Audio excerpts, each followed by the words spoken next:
Bismillahirrahmanirrahim. Assalamualaikum warahmatullahi wabarakatuh. Puji syukur atas kehadirat Allah Subhanahu wa Ta'ala, karena atas berkah limpahan rahmat dan kasih sayangnya, sehingga kita masih diberi kesehatan. Salawat beserta salam tak lupa kita kirimkan kepada junjungan kita, Baginda Muhammad SAW, Nabi yang membawa kita dari alam yang gelap gulita menuju alam yang terang benderang. Baiklah, perkenalkan, nama saya Muhammad Rasdi dari kelas Informatika 3C. Dan pada kesempatan kali ini saya akan mempresentasikan atau menjelaskan tentang sistem basis data. Oke, langsung saja.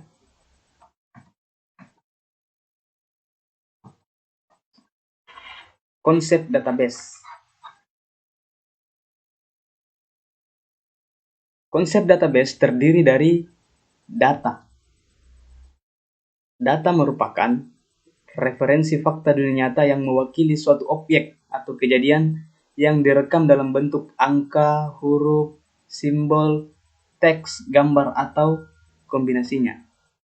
Selanjutnya yaitu informasi. Informasi merupakan hasil pengolahan data dalam suatu bentuk yang lebih berguna dan lebih berarti bagi penerimanya, yang menggambarkan suatu kejadian yang nyata yang digunakan dalam pengambilan keputusan. Selanjutnya yaitu sistem informasi.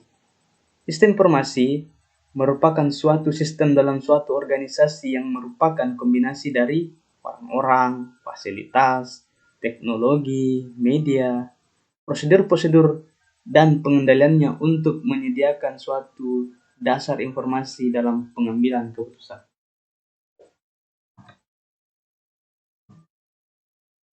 Adapun komponen sistem informasi ada hardware, software, personil, data, dan prosedur.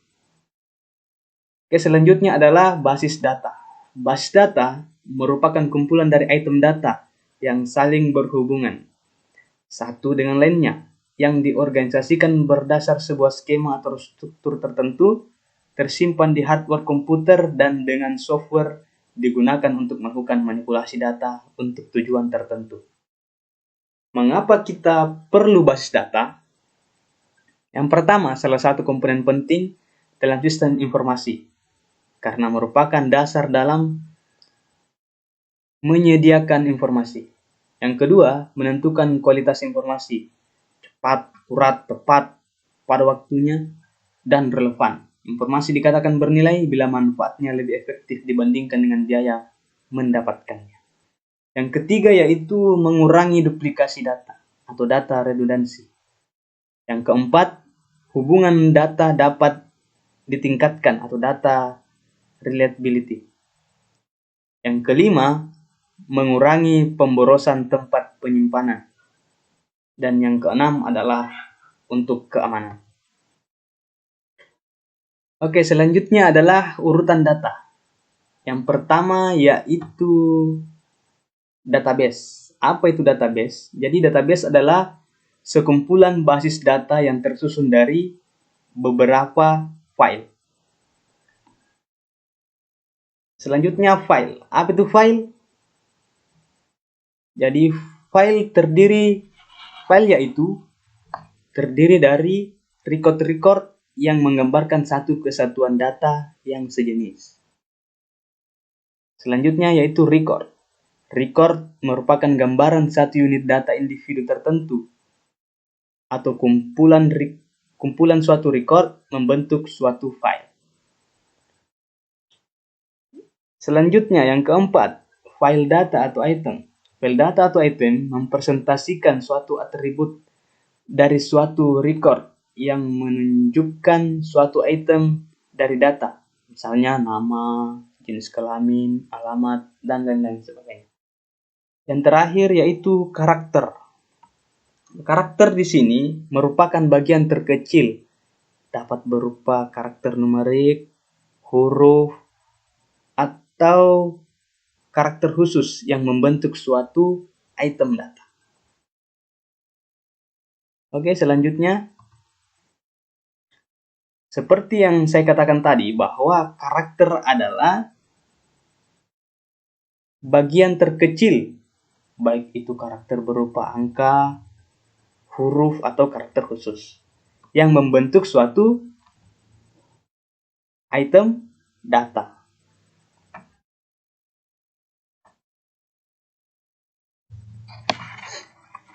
Oke, selanjutnya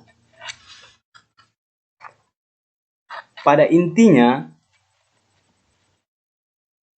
record itu terdiri dari satu baris data. Dan satu record terdiri dari beberapa field. Satu record terdiri dari beberapa field.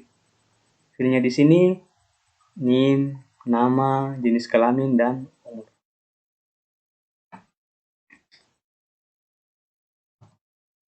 Nah, kumpulan dari record membentuk suatu file.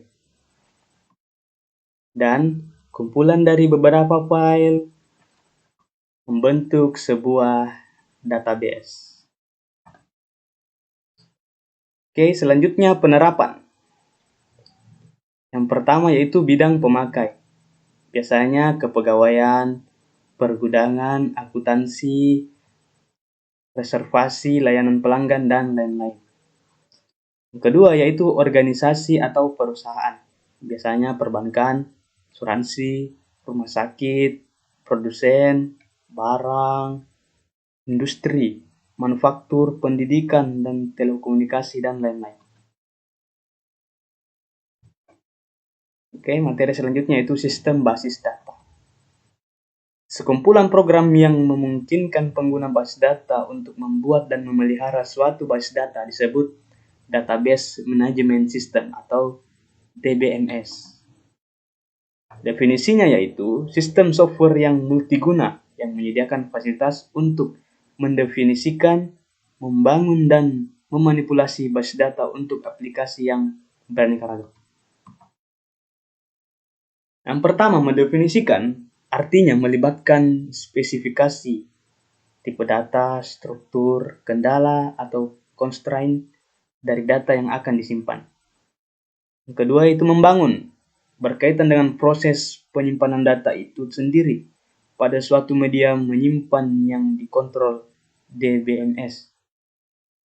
Yang ketiga itu memanipulasi, termasuk di dalamnya fungsi-fungsi sebagai query terhadap basis data, misal retrieve, update, generate report. Selanjutnya yaitu lingkungan sistem basis data. Kita lihat di sini posisi di paling atas adalah user programmer. Kemudian di bawahnya yaitu program aplikasi atau query. Kemudian software untuk memproses query program. Kemudian turun lagi software untuk mengakses data yang tersimpan. Kemudian di sini dibagi menjadi dua. Yang pertama, storage database definition atau metadata. Yang kedua adalah storage database. Selanjutnya adalah orang yang berperan langsung dalam basis data. Pertama yaitu administrator basis data. Yang kedua, desainer basis data. Yang ketiga yaitu end user.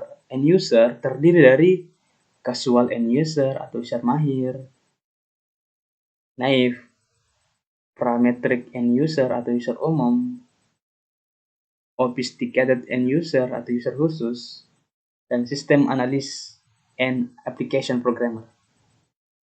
Baiklah, selanjutnya yaitu kapan DBMS tidak diperlukan.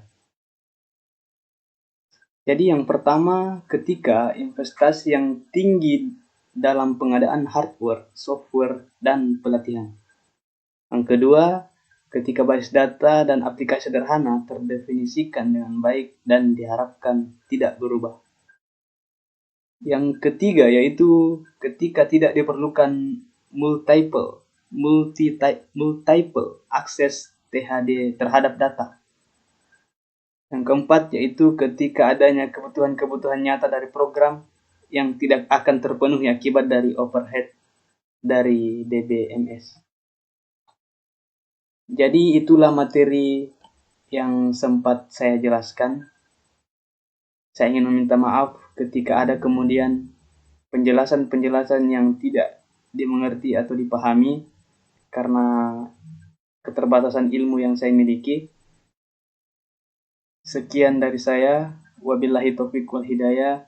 Wassalamualaikum warahmatullahi wabarakatuh.